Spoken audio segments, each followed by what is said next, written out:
ভাঙড়ে ধর্মীয় সভা থেকে বড় ঘোষণা। 2026-এ বিধানসভা ভোটে দাঁড়ানোর ইঙ্গিত আব্বাস সিদ্দিকীর। ভাঙড়ে এক ধর্মীয় সভা থেকে চমকপ্রদ মন্তব্য করলেন আইএসএফ প্রতিষ্ঠাতা পীরজাদা আব্বাস সিদ্দিকী। বিশ্ব নবী দিবস উপলক্ষে ভাঙড় 1 নম্বর ব্লকের ঘটকপুকুরে আহলে সুন্নাতুল জামাতের পক্ষ থেকে আয়োজিত সভায় প্রধান বক্তা ছিলেন তিনি। সবাই ভিড় ছিল চোখে পড়ার মতো। সেখানে উপস্থিত ছিলেন আইএসএফ কর্মী সমর্থক সহ সাধারণ মানুষ। সভা মঞ্চ থেকে আব্বাস সিদ্দিকী সরাসরি তৃণমূল বিধায়ক শওকত মোল্লাকে আক্রমণ করেন। তিনি মন্তব্য করেন, শওকত মোল্লাকে আমি জাহান্নামের কুকুর বলে মনে করি। পাশাপাশি নাম না করে হুঁশিয়ারিও দেন। শুধু কটাক্ষ নয়, রাজনীতিতেও নতুন বার্তা দেন আব্বাস সিদ্দিকী। আমরা শুনে নেব ভাঙড়ের ধর্মীয় সভা মঞ্চ থেকে কি বললেন আব্বাস সিদ্দিকী। বেশি ঘাটাস নেই, তোর ঘাড়ে এসে বসে পড়বো। এমনি সবাই বলছে আপনি আসুন, তোর ঘাড়ে এসে বসে পড়বো, দম নিতে পারবি। আমি এতটুকু পারি, আমার এত সাহস আছে, আমি পারি, সব পারি। কেন আমি একটা জিনিস বুঝি, যেটা জুলুম নয় সেটা ইসলাম আমাকে করা জায়েজ দিয়েছে। আপনাদেরকে জানিয়ে রাখি, এই মিলাদুন নবীকে বন্ধ করার জন্য অনেক ষড়যন্ত্র, তবে প্রশাসন বন্ধুরা তারা কিন্তু আইনের পথে চলেছে। তারা বলেছে সবার যেমন অধিকার আছে, কেন মুসলমানরা তার নবীর আলোচনা মাফ করবে না? তাদেরও অধিকার আছে। এই প্রশাসন বন্ধুরা আমাদের যথেষ্ট সহযোগিতা এবং আইন অনুযায়ী তারা কাজ করেছে। আপনারা জানেন কি জানি না, গত রাত্রিরে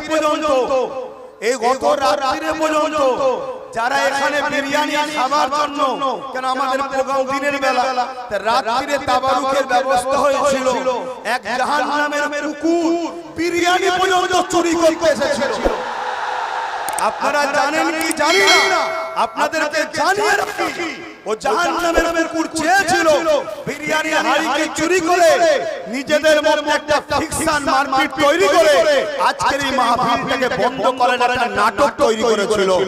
ও জাহান্নামের কুকুরকে জানিয়ে দিই, তো জাহান্নামের কুকুরকে জানিয়ে দিই, তোদের যতই চেষ্টা করিস না কেন নবীর মিলাদকে বন্ধ, নবীর দিনকে মেটাবার চেষ্টা যতই করিস না কেন, তোদের বাপ দাদা পূর্বপুরুষ বুশ পারেনে, চিঙ্গিস খান পারেনে, নমরুদ পারেনে, এজিদ পারেনে, সাদ্দাত পারেনে, আবু জাহেল পারেনে, তোদের এই চুনোপুটি নেতা নেত্রীরা পারবে না, এটা বলে দিয়ে গেলাম। অতএব যা করছিস করগে না, আমার ধর্মের উপরে আঘাত দিবি না, আমার ধর্ম সবার উপরে আঘাত দিবি না। এটা আমাদের ধর্মীয় প্রোগ্রাম। ধর্মীয় প্রোগ্রামে যদি কেউ আঘাত দেয়, তখন আমরা কিন্তু ডায়ে বায়ে সামনে পিছনে কালার বুঝবো না, সাহাবাদের মতো বদরের মতো নেমে যাবো আমরা। রাজি আছেন তো নাকি? দরকার হয় আর বদর তৈরি হবে, কোনো অসুবিধা নাই।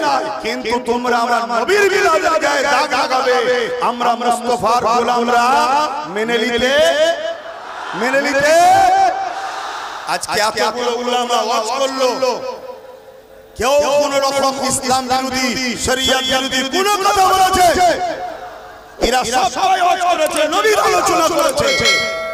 তাহলে এই দেশে যদি সবাই সবার আলোচনা করতে পারে, তাহলে আজ আমরা নবীর আলোচনা করতে পারি না। কিন্তু দুঃখের বিষয়, আমাদের সব থেকে বড় দুশমন হলো কিছু ছদ্মবেশী মুনাফিক মুসলমান। এই ছদ্মবেশী মুনাফিক মুসলমান, এই গাদ্দারগুলোকে আমাদের চিনতে হবে। কথা বুঝে আসছে না? তাহলে আজ এই ষড়যন্ত্র হয়েছে, আপনাদের এই ষড়যন্ত্রটা ওয়াকিবহাল করলাম।